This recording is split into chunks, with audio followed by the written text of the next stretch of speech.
Reprise de débat, the honourable member for Vancouver East. Well, Mr. Speaker, thank you very much. And I just want to start off by saying I feel so disgusted by the parliamentary secretary's completely misleading comments in this House in regards to Bill C-2.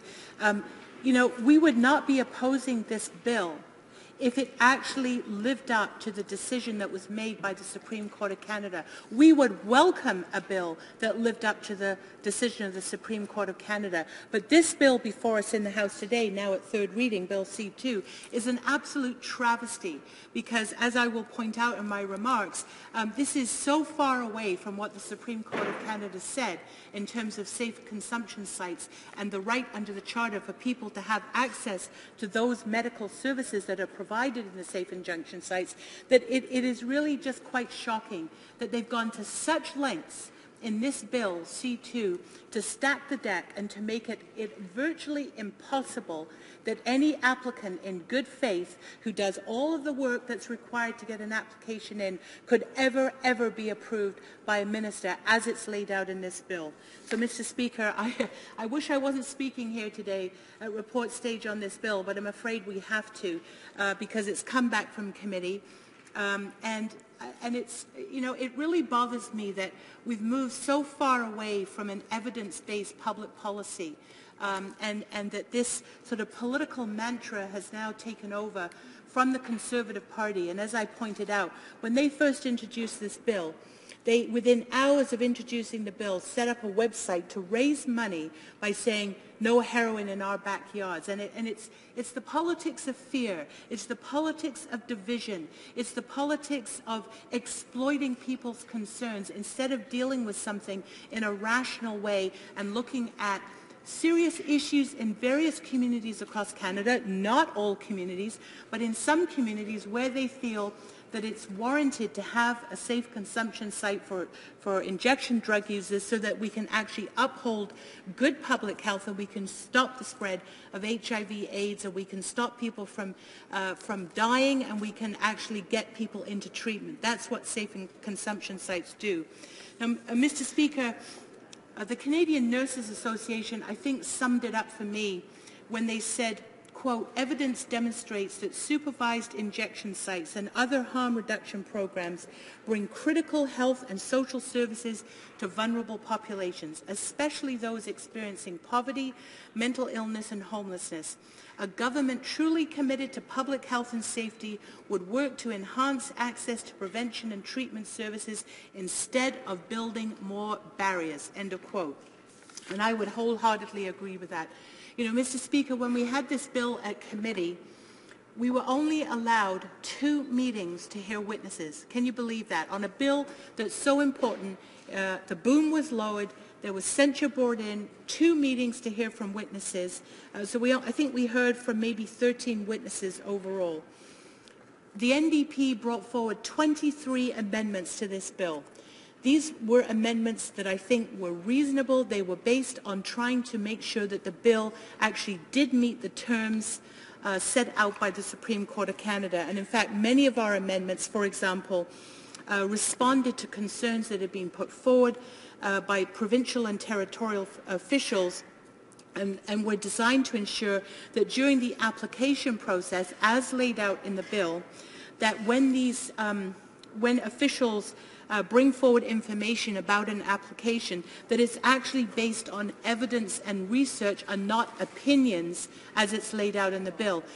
Can you imagine any other health facility being approved in Canada, first of all, with such an incredible length of people who have to weigh in on the matter? I don't know of any other health facility that would require that. But in this case, not only is there a lengthy list of officials who do have to weigh in on it, they're only required to give their opinion. So it's not actually based on evidence or research. The other thing that we were very concerned about, that's been pointed out earlier in the debate, that the so-called public process in this bill is absolutely absurd. It is proper to do public consultation, and so again, the parliamentary secretary in his comments just now was entirely misleading and incorrect when he said the opposition doesn't believe there should be public consultation. Of course we do, but we believe that that public consultation should be done in the community where the application is intended to be, where the premises is intended to be. So yeah, in his little town that he spoke about, of course there should be public consultation, and he as an MP can weigh in on it and say whatever he thinks. But under this bill, the public consultation can be right across Canada. It can be there for 90 days. And there's absolutely no suggestion in the criteria as to how the minister should weigh that so-called public consultation. So she could, if there was an application in Toronto, she could take quote, public consultation or opinions from people who live in Calgary or northern Alberta and say, oh, well, I can see that people are opposed to this, so therefore I better turn it down. I mean, Mr. Speaker, it's an absurdity and it's a travesty of process. I would like to just put on the record some of the key witnesses who appeared before the committee. For example, Adrienne Smith, who's with Pivot Legal Society and the Health and Drug Policy staff lawyer, she said in her testimony that she doesn't believe that it will likely not withstand constitutional scrutiny, and it invites an expensive and pointless charter challenge. As a representative of the Pivot Legal Society, an organization that uses the law to address the root causes of poverty and marginalization, this bill will restrict access to a proven healthcare service, which will result in needless human suffering for some of the most vulnerable Canadians. Now, Mr. Speaker, I mean, I just think, what a waste. We've had this bill, it's come all this way, we're now at report stage, it's going to be approved, it's going to go to the Senate, and it's likely going to then go through another expensive course of litigation. Maybe we'll go back to the Supreme Court of Canada because this bill is so flawed. I just find that a travesty. We also have Donald McPherson, Canadian Drug Policy Coalition Executive Director, and he said in his testimony, quote, "We're very sorry that this legislation is not coming before the Standing Committee on Health. After all, the primary purpose of supervised consumption services is to intervene in urgent public health contexts where vulnerable citizens are at high risk of serious and sometimes deadly consequences of injection drug use. Consumption services can mitigate this risk, including improving the health and safety of the communities where they might appropriately be located," end of quote. Now, Mr. Speaker, I know that commentary from Mr. McPherson is based on his extensive experience as the City of Vancouver's drug policy coordinator. I know it's based on his review of probably now more than 70 studies worldwide, but at least over 30 in Canada about insight in Vancouver's downtown east side. And so he's entirely correct that these consumption services are about a very urgent public health intervention to save lives and to improve the health and safety of the communities as well that they're located in. In fact, that has very much been the evidence about insight. Third witness that I'd like to quote, just to get on the record, Dr. David McCowan, Toronto Board of Health, Medical Health Officer of Toronto.